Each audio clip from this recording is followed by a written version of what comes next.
Masechet Eruvin, traité Eruvin, Daf Samechalef, feuille numéro 61, nous sommes à la feuille 60, 2 lignes avant la fin. Amar Rava, Rava dit Tarvaihu Tananhi. Les deux enseignements de Rabbi Shua ben Levi, on les a vus dans une Mishnah, la prochaine Mishnah qu'on va voir. Anshe Aïr Gedola, Mehalchin et Kol Aïr Ketana. Les gens qui habitent dans une grande ville peuvent marcher, se déplacer sur toute la petite ville qui se trouve à côté. Mais pas les gens de la petite ville peuvent marcher dans toute la grande ville. Maïtama, quelle est la raison? N'est-ce pas parce que ceux de la petite ville qui veulent traverser la grande, les 2000 coudées s'arrêtent au milieu de la ville, donc ils doivent s'arrêter. Alors que ceux de la grande ville qui parcourent la petite, eh bien, les 2000 coudées s'arrêtent après, à la fin de la petite, et donc elle est considérée comme uniquement 4 coudées, et ils peuvent ensuite terminer, compléter les 2000 coudées. Donc, preuve pour les deux enseignements de Rabbi Shua ben Levi. Vers Rabbi Idi, alors que Rabbi Idi qui disait que ces deux enseignements n'ont pas d'origine, de source dans les textes, lui dit que Anshe Tani, dans cette Mishnah, il faut enseigner différemment, et dans les deux phrases, c'est les gens, et non pas les gens. C'est-à-dire, dans les deux phrases, elles sont à l'affirmative. Umokimla benoten, et il explique que la Mishnah parle de celui qui dépose le hérouv dans la ville à côté, donc il n'y a pas de différence si elle est grande ou petite, de toute façon, là où il a déposé le hérouv, c'est considéré comme la ville où il passe le Shabbat, et donc il peut se déplacer à 2000 coudées de la sortie de cette ville. Aval modedlo, par contre, celui qui se déplace de sa ville et qui mesure en même temps les 2000 coudées, ça s'arrête au milieu de la ville d'à côté, il doit s'arrêter. L'Otnan et la Mishnah n'en a pas parlé. Vélo, est-ce que vraiment la Mishnah n'a pas parlé de celui qui marche et en même temps il mesure les 2000 coudées? Ve'atan, pourtant, la fin de la Mishnah dit Ve'lamoded she'amru notninlo alpaimama, pour celui qui, en même temps qu'il marche, il mesure les 2000 coudées, on a dit qu'on lui donne 2000 coudées, she'afilusot midato kaleba me'ara, même si la fin de la mesure des 2000 coudées se terminait dans une grotte, eh bien, il doit s'arrêter là où elle se termine.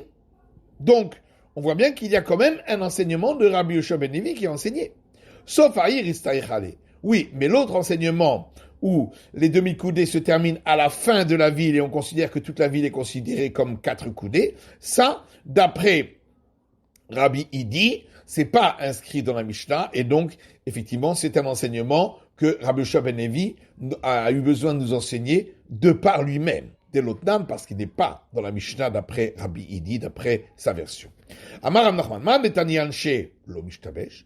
Rav Nachman dit, celui qui, dans la Mishnah, donc qu'on vient de voir, il enseigne dans les deux phrases à l'affirmative, les gens de, eh bien, il ne se trompe pas. On peut expliquer cette version. Man netani ein anshe. Et celui qui, dans la deuxième phrase, l'a dit à la négative, et pas les gens, etc., l'homme Mishtabesh, lui non plus, ne se trompe pas, et on peut expliquer la Mishnah selon cette version. Celui qui enseigne dans la Mishnah les gens à l'affirmative ne se trompe pas. Demokim la benoten. Il explique que la Mishnah parle de celui qui dépose le hérouv dans la ville d'à côté, et donc à partir de la ville d'à côté, il peut se déplacer de 2000 coudées tout autour. Mandetani einanche, alors que celui qui a dans la Mishnah la version à la négative pour la deuxième phrase, pas les gens, etc. L'omishtabesh, lui non plus, ne se trompe pas. On peut expliquer la Mishnah selon cette version. Les mokim la bemoded, comme on l'a dit, on parle de celui qui mesure les 2000 coudées lorsqu'il marche, seulement il manque un morceau dans la Mishnah d'après ça. Voilà comment il faut dire dans la Mishnah. Les gens de la grande ville peuvent traverser toute la petite ville. Les gens de la petite ville, par contre, ne peuvent pas traverser toute la grande ville. Et là, il faut rajouter, on parle uniquement de celui qui mesure en marchant ces 2000 coudées. Et ça, c'est la suite de la Mishnah. Donc, c'est un autre cas d'après lui. Celui qui était dans la grande ville et a déposé son hérouv dans la petite. ou bien Hayabir Ketana venir et Eruvo Bergedola. Il était dans la petite ville et il a déposé son Eruv dans la grande, mais à l'Echet Kula, il peut se déplacer dans toute la ville où il a déposé le Eruv, vers Hutsala Alpaimama, et à l'extérieur de cette ville, 2000 coudées, puisque c'est considéré comme la ville où il a fixé son Shabbat. Amar Rav Yosef, Amar Rami Baraba, Amar Rav Yehuna. Rav Yosef dit au nom de Rami Baraba, au nom de Ravuna. Ir Shevet Asefat Anachal. Une ville qui est placée en bordure, juste à la bordure d'une pente très forte qui donne sur une vallée. Si il y a à l'avant de cette ville, donc juste avant la pente, un mur de 4 coudées de hauteur, à ce moment-là, on peut compter la mesure du troum à partir justement de la lisière de cette pente qui donne sur la vallée. Veim lave, mais sinon, on compte les 2000 coudées de chaque maison de la ville à la porte de cette maison. C'est pas considéré comme une ville, mais comme des maisons indépendantes l'une de l'autre. Abaye lui a dit, toi tu as parlé donc d'une porte ou d'une cloison qui a 4 coudées de hauteur. Ah là, donc c'est ça qu'on parle ici. Et pourquoi c'est différent de tous les cas où on parle de cette petite cloison qu'on appelle Daka, ou ailleurs, il s'agit d'une cloison de 4 fois la largeur du point de hauteur. Il a répondu, dans les autres cas là-bas, l'utilisation de cet endroit ne fait pas peur. Ici, l'utilisation de cet endroit fait peur parce qu'on risque de tomber dans cette pente qui est très raide. Et donc, si on ne met pas cette cloison, c'est que, en vérité, on s'est installé là-bas que pour très peu de temps, parce que c'est pas un endroit qu'on peut utiliser, où on peut rester. Et donc, forcément, c'est pas une ville, ce sont des maisons éparses qui se sont installées là de manière temporaire. Amar Rav Yosef Manaminala. Et Rav Yosef dit d'où est-ce que je sais cette règle? De Tanya, parce qu'il y a une raïta qui dit Ti Rabbi Sheyu Bene Gader Yordim le Hamtan. Rabbi a autorisé aux gens de la ville de Gader de descendre à la ville de Hamtan le Shabbat. Bene Hamtan, on lit Gader. Mais les gens de Hamtan ne peuvent pas monter à la ville de Gader. Maïta Amar, et pourquoi donc? La Mishum, n'est-ce pas, parce que de Hanéavou Daka, les deux se trouvent sur une pente raide. Mais les uns, la ville de Gader, avaient fait une palissade, donc celle qu'on vient de parler, et donc c'est pourquoi ils sont considérés comme une ville, et donc ils peuvent compter le troum à partir de la sortie de la ville. Vané le Havoud Daka, mais les autres, ceux d'en bas de Hamtan, ceux-là n'avaient pas fait le mur pour les séparer de la pente, et donc ils sont considérés comme des maisons, chacune indépendante. Ils doivent compter le début des 2000 coudées de la porte de leur maison et non pas de la fin de la ville. C'est pourquoi ils ne peuvent pas monter jusqu'en haut de la ville de Gader parce que ça dépasse les 2000 coudées depuis la porte de leur maison. Qui est à Rav Dimi Amar, alors que quand Rav Dimi est venu, il a donné une autre explication. Il a dit Tatrouge metatrege lehu bene Gader livne Hamtan. Les gens de Gader, lorsque les gens de Hamtan montaient chez eux, il les frappait, il les tuait. Umaï hitir. Et donc, qu'est-ce que ça veut dire qu'au Rabbi a dit, il a autorisé, hitkin. Il a institué que les gens de Gader peuvent descendre chez Hamtan, mais les gens de Hamtan ne peuvent pas monter à Gader, de peur qu'ils soient tués.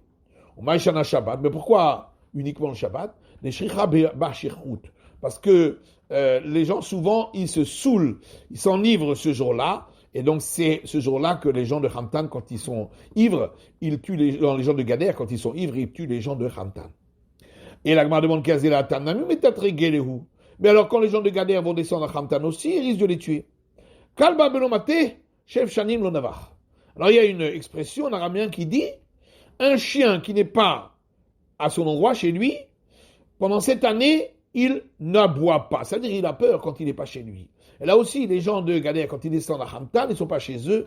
Là, ils ont peur, ils ne vont pas attaquer les gens de Hamtan. Mais quand les gens de Hamtan montent chez eux, là, ils les attaquent. Oui, mais alors à ce moment-là, c'est les gens de Hamtan qui vont attaquer les gens de Gader quand ils descendent. Oui, mais les gens de Gader ne sont pas tellement affaiblis quand ils descendent à Hamtan pour se laisser faire. Donc là, on ne craint pas. Rav Safra donne une autre explication. Ira Asuya Kekeshet Avaï. La ville de Khamtan qui était en bas, c'était une ville qui était en arc de cercle. Et la distance entre les deux pointes de l'arc est de plus de 4000 coudées. On a déjà dit que dans ce cas-là, on ne considère pas que l'endroit au milieu est comblé. Et donc, ceux qui se trouvent tout en bas de l'arc, au milieu de l'arc de cercle, tout en bas, ceux-là, ils doivent compter le trou depuis la sortie de leur maison. Et donc, pour arriver jusqu'à Gader, c'est possible que c'est plus loin que la fin de leur trou. Ravdi Machinana Amar. Et Ravdi Machinana donne encore une autre explication. Anshir Gedola, Manshir Ketana Avaï. Les gens de Gader habitaient dans une grande ville, les gens de Hamad dans une petite. Et donc, les gens de Khamtan, quand ils montaient à Gader, et leur 2000 coudées s'arrêtaient au milieu de la ville, donc ils ne pouvaient pas continuer. Alors que les gens de Gader, quand ils descendaient Khamtan, le troum se terminait à la fin de la ville de Khamtan, et donc ils pouvaient parcourir toute la ville. Rav Kahana Matneachi, c'est ainsi que Rav Kahana a enseigné les deux dernières explications. Rav Tivyome et Matneachi. Par contre, Rav Tivyome les mentionne différemment, et lui ne précise pas qui a dit laquelle des deux explications. Il dit Rav Safra et Rav Dim Bachinana. Il y a deux avis, deux explications, celle de Rav Safra et celle de Rav Dim Bachinana, mais on ne sait pas qui a dit quoi. Khadamar, l'un a dit Ira Suya Kekeshet. La ville de Khamtan tout en bas était une ville en arc de cercle, Havaï. Khadamar, Anshir Ketana, Anshir Kedola, Havaï. Et l'autre a dit que les uns habitaient dans une petite ville, ceux de Khamtan, et les autres habitaient dans une grande ville, ceux de Gader, comme on a expliqué. Matitine, prochaine Mishnah, c'est non celle qu'on vient d'expliquer. Anshir Gedola Malchin et Kolir Ketana. Les gens de la grande ville peuvent marcher dans toute la petite ville. On parle et les gens de la petite ville peuvent marcher dans toute la grande ville, Ketsad. Alors, donc, dans notre Gemara, on a la version où les deux phrases sont à l'affirmative. Et donc, on va expliquer ces deux phrases ici. Mishaya Birgedola Natan Teruvo Birketana. Celui qui habite la grande ville et a placé son hérouve dans la petite ville qui est à proximité, Birketana Natan Teruvo Birgedola, ou bien celui qui est dans la petite ville et qui a placé son hérouve dans la grande, mais à l'Echet Kula. Il peut marcher sur toute la ville où il a placé le hérouve, Verhutzana al Paimama, et également à l'extérieur, 2000 coudées, puisque l'endroit où il a placé le hérouve, d'après cette explication, c'est considéré comme l'endroit où il passe le Shabbat. C'est comme s'il avait fixé son Shabbat dans une ville, et donc à ce moment-là, il ne compte les 2000 coudées qu'à partir de la sortie de la ville. Rabbi Akiva Omer, alors que Rabbi Akiva dit makom eruvo al paimama. Quand on dépose un hérouve, même dans une ville, on ne peut se déplacer que dans les 2000 coudées qui sont autour de l'hérouve. Amalen Rabbi Akiva, et Rabbi Akiva a dit aux sages, donc au premier avis, vous n'êtes-vous pas d'accord avec moi dans le cas de celui qui pose son hérouve dans une caverne, chez makom eruvo al paimama, qu'il ne peut se déplacer que dans les 2000 coudées autour de son hérouve. Et on ne dit pas que la caverne, bien qu'elle est clôturée par des murs, eh bien, elle constitue 4 coudées et il peut se déplacer dans les 2000 coudées autour de la caverne. Non, on dit uniquement autour du hérouve. Donc pareil pour le hérouve qui est dans une ville. Et les sages auraient répondu, oui, mais ça c'est seulement dans le cas où il n'y a pas d'habitants dans cette caverne. S'il y avait des habitants dans cette caverne, mais à l'Echet Kula, dans ce cas-là, il peut se déplacer sur toute la superficie de la caverne, et à l'extérieur, 2000 coudées. Et donc, on n'est plus coulant quand il a déposé les hérouves dans la caverne, parce que si elle est donc clôturée par des parois, et il y a des gens qui habitent là-bas, même d'après les sages, d'après les sages, eh bien, il peut se déplacer sur toute la superficie, et c'est à partir des clôtures qu'il va compter 2000 coudées. Alors que s'il place son hérouve au-dessus de la caverne, donc là, c'est pas clôturé, il doit compter les 2000 coudées depuis le hérouve lui-même. On est modèle chez Amunot Imal Paimama. Maintenant, pour celui qui marche et en marchant, il calcule ses 2000 coudées. On lui a donné donc 2000 coudées. Même si la fin des 2000 coudées s'arrête au milieu de la caverne, il ne peut pas continuer de s'arrêter.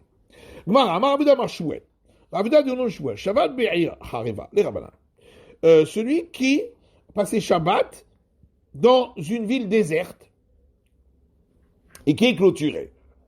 D'après les sages, même d'après les sages, donc, il peut. Donc d'après les sages, mais en vérité, même d'après Rabbi Akiva, c'est pareil, puisqu'il passe le Shabbat là-bas, ça tout le monde est d'accord. Mais là, on le dit d'après les sages à cause du cas suivant, qu'il pourra se déplacer sur toute cette ville, et à l'extérieur de la ville, 2000 coudées, puisqu'il a fixé son Shabbat à cet endroit, et quand on fixe le Shabbat dans un endroit clôturé, eh bien on compte le trouble qu'à partir de la fin de l'endroit clôturé, ça c'est d'après tout le monde. Par contre, il n'y a été rouveau be'echareva. S'il a placé son Hérouv dans une ville déserte, même si elle est clôturée, en l'homme comme Hérouvo il a alpaïmama, là même les sages sont d'accord qu'il n'a que 2000 coudées à partir de l'endroit du Hérouv, puisque c'est vrai que c'est un endroit clôturé, mais qui est désert, donc on ne compte les 2000 coudées qu'à partir de l'endroit où on a placé le Hérouv. Rabbi Eliezer et Rabbi Elazar Omer, maintenant il y a une deuxième avis sur la vie des sages et qui dit non, Echad Shabbat ve'Echad Me'eniach, que ce soit dans le cas où il a fixé son Shabbat dans cette ville déserte, ou que ce soit dans le cas où il a posé son héros dans la ville déserte, mais à l'air et Kula, il peut se déplacer dans toute la ville, le Chutzala Alpaïmama, et à l'extérieur de la ville, 2000 coudées. Métivé, on objecte contre cette deuxième explication, celle de Rabbi Elazar. Amalaen Rabbi Akiva, Rabbi Akiva donc dit aux sages, n'est-ce pas que vous êtes d'accord avec moi dans le cas de celui qui pose son hérouve dans une caverne, qu'il ne compte les 2000 coudées que à partir du hérouve lui-même? Il aurait répondu oui, mais ça c'est seulement dans le cas où il n'y a pas d'habitants là-bas. Donc, on en déduit qu'effectivement, s'il n'y a pas d'habitants là-bas, ils sont d'accord avec Rabbi Akiva qu'ils comptent les 2000 coudées qu'à partir du hérouve et il ne peut pas se déplacer sur tout l'endroit, et après les clôtures, compter les 2000 coudées.